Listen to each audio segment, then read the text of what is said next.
इंशाल्लाह ताला आज इधर मैं आया हूँ।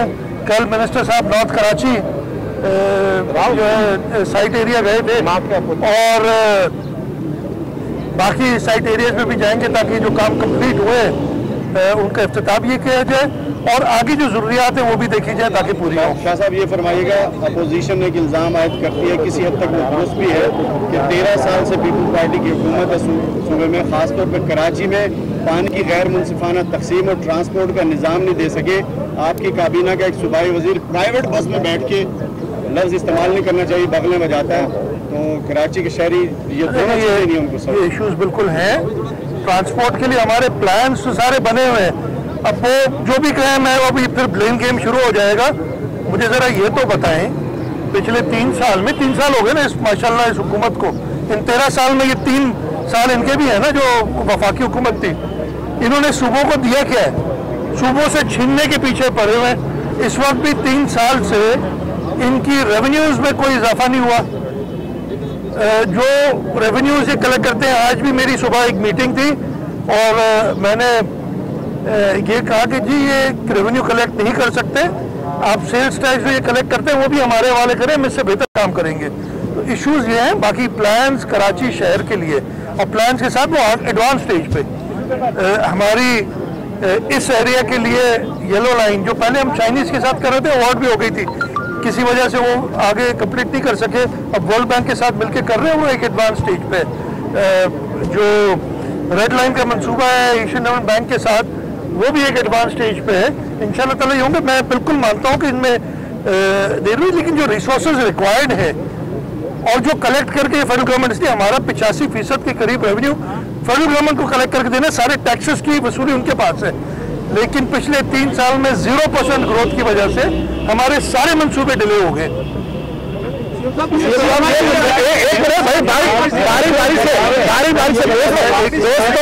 बारी से अरे बाबा बारी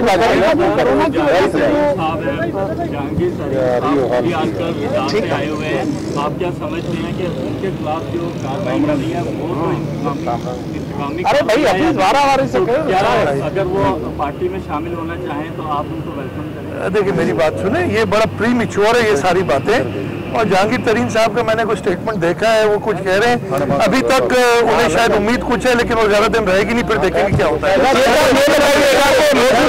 सारे जो आपके मसाइल है वो है बल्दियात से लेकर सारे आपके मसाइल बल्दियात से मुतल्लिक है, क्योंकि जब भी आप पर तनकीद होती है, कोई जो है पीटीआई का एमएलए गटर के सामने खड़ा होकर आपका फोटो लगा देता है, कोई कहीं पानी होता है तो आपके बारे में वो अल्फाज मैं दोहरा नहीं सकता।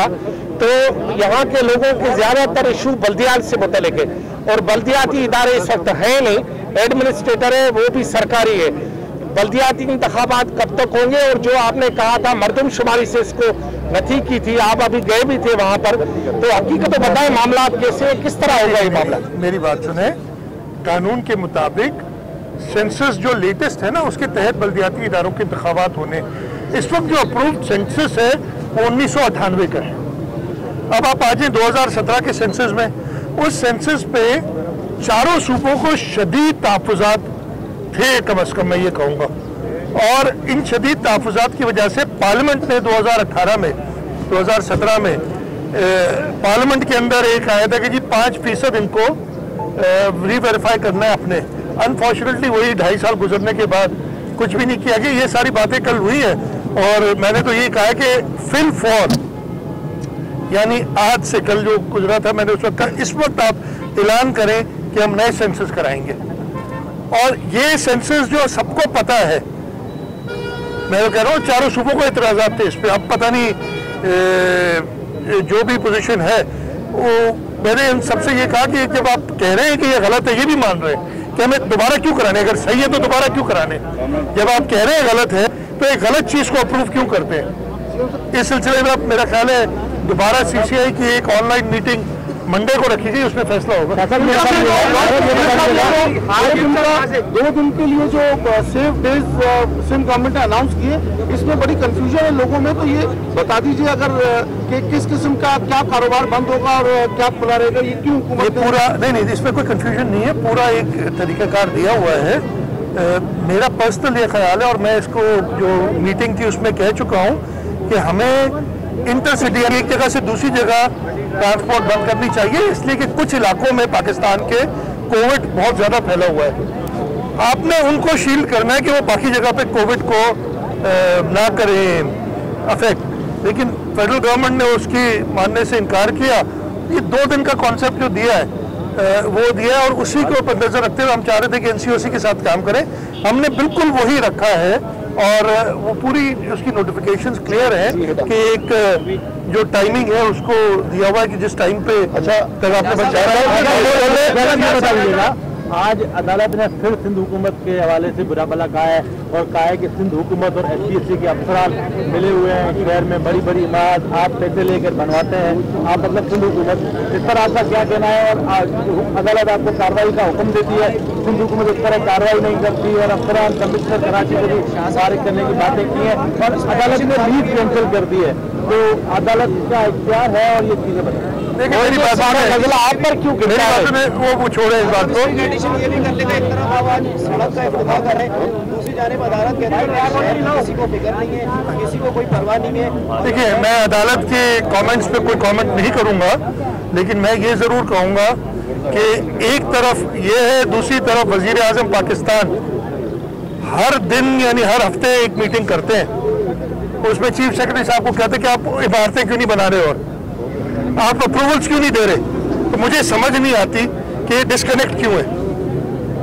मैं खुद एक बार अदालत में हाजिर हुआ था और इस दिन नासिर शाह साहब साथ ही खड़े होंगे इधर मेरे, नासिर शाह साहब को चीफ जस्टिस साहब ने कहा था कि आपका बयान आया है, तो उन्होंने बताया कि जी प्राइम मिनिस्टर साहब ये कह रहे हैं कि कंस्ट्रक्शन इंडस्ट्री को बढ़ाओ, बिल्डिंगें बनाओ। अब ये डिस्कनेक्ट पता नहीं क्यों हमारे ऊपर, एक तरफ कहते हैं कि अफसरान जैसे भी ऐसे ये नहीं है। अब ये मुझे बताएं, कमिश्नर कराची 21 ग्रेड का अफसर है, 21 ग्रेड के 16 अफसर फेडरल गवर्नमेंट ने हुकूमत सिंध को देने, कमिश्नर कराची भी वफाक का एक मुलाजिम है, 16 में से सिर्फ 6 हमारे पास है, 10 है नहीं। अब वो फेडरल गवर्नमेंट से कहूंगा भाई हमें 10 पूरे दे और उससे नीचे ग्रेड्स में तो और ज्यादा प्रॉब्लम्स हैं, ये सारे अफसरान दें ताकि अगर कोई हमें चॉइस है, चॉइस जो हमारे पास है जो अवेलेबल है। कल वजीर आजम से जो आपकी तस्वीर भी सामने आई, चारों वज़रा वाला भी थे, वजीर आजम भी साथ थे, तो ये मरदमशुमारी के अलावा भी जो दीगर उमूर है, खासतौर पे जो सूबे को पैसे कम मिल रहे हैं, नफी से हिस्सा कम मिल रहा है, दीगर मामला है, कोई पेशरफ उस सिलसिले में?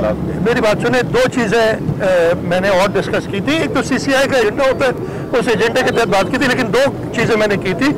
मैंने अस्पतालों की बात की थी और मैंने प्राइम मिनिस्टर साहब से जो पहले मिले थे उसमें बात की थी। I am grateful, prime minister साहब ने CCI में खुद उस नुक्ते को उठाया और कहा कि हम चाहते हैं कि ये अस्पताल हुकूमत सिंध चलाए, इसलिए कि वो अस्पताल अच्छे चला रही है, ये बात भी हुई है।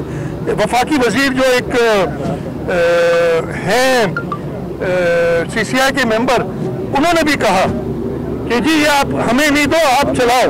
मैंने कहा आप रोज एक नई नोटिफिकेशन निकाल देते हो। उन्होंने कहा कि जी कोर्ट का नारा लिया। उसी वक्त वजीर आजम ने जो स्पेशल असिस्टेंट है हेल्थ के फैसल सुल्तान साहब, और वो उस वक्त मौजूद नहीं थे, उन्होंने कहा उनको मैसेज मिल जाएगा जरूर, और जो लॉ मिनिस्टर साहब है फारूक नसीम साहब, उन्हें कहा कि वो, मैंने कहा वे आउट है, अदालती हुक्म में तरीक़ाकार दिया हुआ है। उन्होंने कहा जी ये करके और हम चाहते हैं कि सिम चलाए अस्पताल ही बड़ा क्लियरली, लेकिन मेरे ख्याल में कुछ शरपसंद उनके दरमियान है जो रोज एक नई नोटिफिकेशन निकलवा देते हैं।